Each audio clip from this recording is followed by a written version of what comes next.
बिहार विशेष में आप सभी का स्वागत है। बिहार स्पेशल में जैसा कि एमसीक्यू और पीवाईक्यू हम लोग करते आ रहे हैं और पिछले क्लास में हम लोगों ने जो बात की थी, आज उसी एपिसोड को हम लोग आगे बढ़ाएंगे। और आज का जो हमारा एपिसोड है, इस एपिसोड में हम देखेंगे कि मध्यकालीन बिहार की सामाजिक स्थिति क्या थी। यानी जब हम मिडाइवल बिहार की बात करते हैं तो उस समय हमारा जो सोशल जो कंडीशन था बिहार वासियों का, बिहार का, तो उस समय की जो हमारी स्थिति थी, इस स्थिति से रिलेटेड बहुत सारे क्वेश्चन एमसीक्यू पूछे जाते हैं। तो आज हम बिहार विशेष में हमारा एमसीक्यू और पीवाईक्यू जो होंगे वह हमारा मध्यकालीन बिहार की सामाजिक स्थिति से संबंधित होंगे। जिसमें हमारा पहला आज का क्वेश्चन है दोस्तों, मध्यकालीन बिहार में हिंदू समाज मुख्य रूप से कितने वर्णों में बटा हुआ था।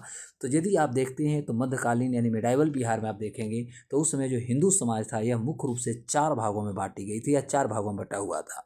निम्न में से किस वर्ण को समाज में सर्वोच्च स्थान प्राप्त थी? तो सबसे ज़्यादा ब्राह्मण जो समाज था, ब्राह्मण समाज को सर्वोच्च स्थान प्राप्त था। विष्णुपद मंदिर कहाँ है? विष्णुपद देखिए, पिछले साल आपका जो बीपीएससी जो था, ये 69वीं बीपीएससी में भी पूछा था कि विष्णुपद मंदिर कहाँ है। और इसमें ज़्यादातर जो बच्चे थे वो 70वीं जो बीपीएससी था, वो 70वीं बीपीएससी में ज़्यादातर बच्चे लगभग 2.25 लाख बच्चे जो थे इसके जवाब गलत दिए थे। तो विष्णुपद मंदिर जो है आपका गया में है। कहाँ पर है? तो विष्णुपद मंदिर जो है आपका गया में है। और यहाँ पर अभी आप देख सकते हैं कि गया जी, अब गया का नाम गया जी हो गई। और यहाँ पर विष्णुपद मंदिर और महाबोधि मंदिर जो है वहाँ पर कॉरिडोर तैयार किए जाएंगे। गया में वैष्णव संत ईश्वरपुरी के द्वारा किसे वैष्णव धर्म में दीक्षित किया गया था? तो ईश्वरपुरी जी के द्वारा वैष्णव धर्म में जो दीक्षित किया गया था उस व्यक्ति का नाम था चैतन्य। चैतन्य गुरु का नाम आपने सुना होगा। पांचवा है कि बिहार में, यानी यहाँ पर आपको बताना है कि बिहार में विशेष रूप से ब्रह्मा, विष्णु और महेश त्रिमूर्ति के रूप में पूजे जाते थे। किनको? किनको नहीं, ये क्वेश्चन है कि किस काल में। तो यह हमारा मध्यकालीन था और मध्यकाल में जो था बिहार में ब्रह्मा, विष्णु और महेश त्रिमूर्ति को पूजा जाता। तो ब्रह्मा का एकमात्र मंदिर आप बताइएगा कि भारत में, पूरे हम भारत की यदि बात करें तो भारत में एकमात्र ब्रह्मा का मंदिर कहाँ है या किस राज्य में, इसकी जवाब आप देंगे। बिहार के किस क्षेत्र में शक्ति की पूजा विशेष रूप से की जाती रही? तो विशेष रूप से शक्ति की पूजा हमारा मिथिलांचल का जो क्षेत्र है वहाँ पर की जाती है। आज वहाँ बलि प्रथा जो है आज भी चलता है। साथ ही कि निम्न में से किस तांत्रिक का संबंध मिथिला क्षेत्र से रहा है? तो तांत्रिक का संबंध में आप देखिएगा तो आपको लगभग इसमें देव दिव्य मंडल मिश्रा जी का भी नाम आता है और उसके बाद गंगेश उपाध्याय जी का नाम आता है, यानी दोनों इसमें आंसर हो जाएंगे। चैतन्य देव किस संप्रदाय के अनुयायी थे? तो चैतन्य देव जो थे ये आपका वैष्णव संप्रदाय के अनुयायी थे, वैष्णव। 9वां क्वेश्चन है कि निम्न में से कौन सा चैतन्य देव का प्रमुख शिष्य था? जो चैतन्य देव का सबसे प्रमुख शिष्य जो थे वो रघुपति उपाध्याय थे। 10वां है रघुपति उपाध्याय का जन्म बिहार में कहाँ हुआ था? तो रघुपति उपाध्याय का जन्म जो था तिरहुत में हुआ था। आज जो तिरहुत प्रमंडल है तो तिरहुता में हुआ था। 11 निम्न में से कौन बिहार में शैव धर्म से संबंधित केंद्र है?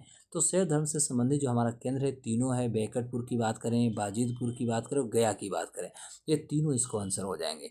निम्न में से कहाँ हरिहर नाथ मंदिर? सब लोग जानते हैं कि सोनपुर जो मेला लगती है वहाँ पर हरिहर नाथ के मंदिर है, यानी शिव का नाम वहाँ हरिहर नाथ के रूप में जाना गया है, क्योंकि हरि और हर के बीच में वहाँ पर जो युद्ध, यानी गंगा और गंडक के द्वाब वहाँ पर क्षेत्र हैं। निम्न में से कौन सा मंदिर विष्णु एवं शिव की संयुक्त पूजा का विशाल नमूना है? तो विष्णु और शिव के यदि विशाल नमूना की बात करेंगे तो ये हरिहर नाथ ही मंदिर माना जाता है, जो सारण में है, यानी आपका सोनपुर का जो मेला है वहीं पर है। कौन सी सदी में बिहार में मुसलमानों का आगमन हुआ था? तो बिहार में मुसलमानों का आगमन जो थी वो 11वीं इस में सदी में हुई थी। 11वीं से पहले कोई मुसलमान भारत में नहीं थे या बिहार में नहीं थे, ऐसे मैं बात कर सकता हूँ। तो बिहार में तो खैर कोई मुसलमान नहीं थे। 15 क्वेश्चन है कि आपका मध्यकाल में की सामाजिक संरचना में कुलीनवाद का उद्भव एक महत्वपूर्ण घटना थी, यानी ये कहाँ पर हुई थी? तो कुलीनवाद जो थी ये भी आपका मिथिलांचल का क्षेत्र रहा। मिथिला के समाज को कुलीनवाद की तर्ज पर पुनर्गठित करने का श्रेय किसे दिया जाता है? तो यह दिया गया हरि सिंह देव जी जो थे, ये कुलीनवाद के तर्ज पर पुनर्गठित किए थे। ज्योतिरीश्वर ने वर्ण रत्नाकार में जातियों की एक सूची प्रदान की थी। तो ये जो जातियों की सूची थी ये कौन था? तो इसका नाम था राजपूत। क्या नाम था? इसका नाम था राजपूत। आगे है कि मलिक मोहम्मद जायसी ने राजपूत जातियों के विषय में जानकारी दी। मलिक मोहम्मद जायसी जो थे, तो मलिक मोहम्मद जायसी ने राजपूत जातियों के विषय में जो जानकारी दी ये कहाँ था? तो ये आप 36 जो था, ये आपको 36 राजपूत जातियों के इन्होंने विषय में जानकारी दिया था। किस मुगल शासक काल में सती प्रथा को कानूनन बनाकर निषिद्ध किया गया? तो सभी को ही पता है कि ये जो था अकबर जो थे, क्योंकि अकबर जो था फ्लेक्सिबल भी था, तो इन्होंने सती प्रथा को जो था कानून बना के इसको रोक लगाया। किस शासक की पत्नी के सती होने का प्रमाण मिलता है?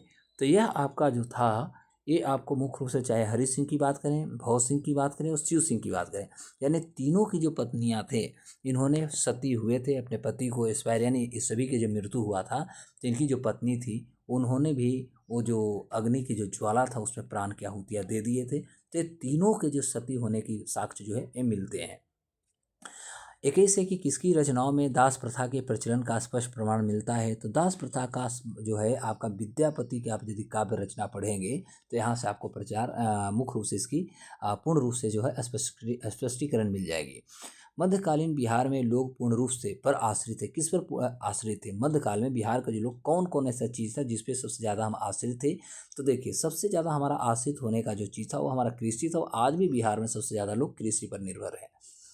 बिहार का कौन सा क्षेत्र मध्यकाल में कपड़ा बाजार के लिए बहुत प्रसिद्ध हुआ करता था? तो आज तो बिहार में जानते हैं कि कपड़ा उद्योग के लिए हमारा भागलपुर है, खासतौर पर तसर के लिए।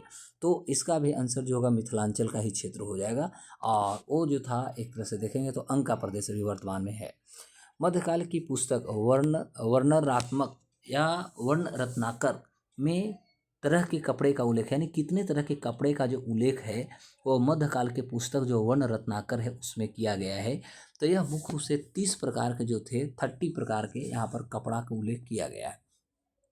बिहार के आरंभिक सूफियों में 12वीं सदी में बसने वाले संत इमाम ताज फकीह प्रमुख थे। यानी कहाँ की बात हो रही है, यानी प्रश्न आपका जगह की पूछ कर है।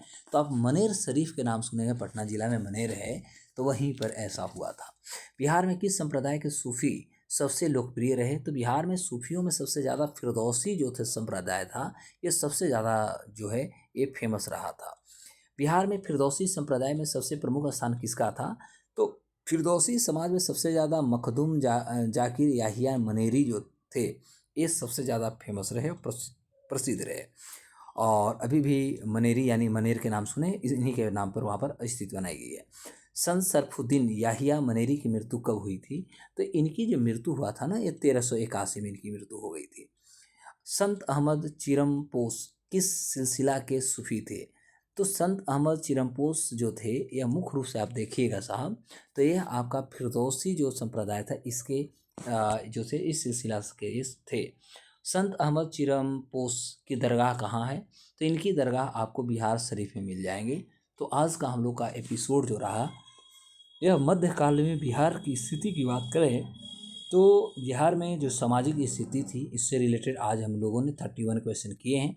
फिर अगले एपिसोड में इस तरह से हम क्वेश्चन लेकर के आएंगे और फिर हम लोग आगे की चर्चा करेंगे। तो आज हम लोग यहीं पर रखेंगे। अगले एपिसोड को आप लोग अपने कमेंट सेशन के माध्यम से हमें ज़रूर बताएं कि यह आपको एपिसोड कैसा लग रहा है। तब तक के लिए नमस्कार और जय हिंद।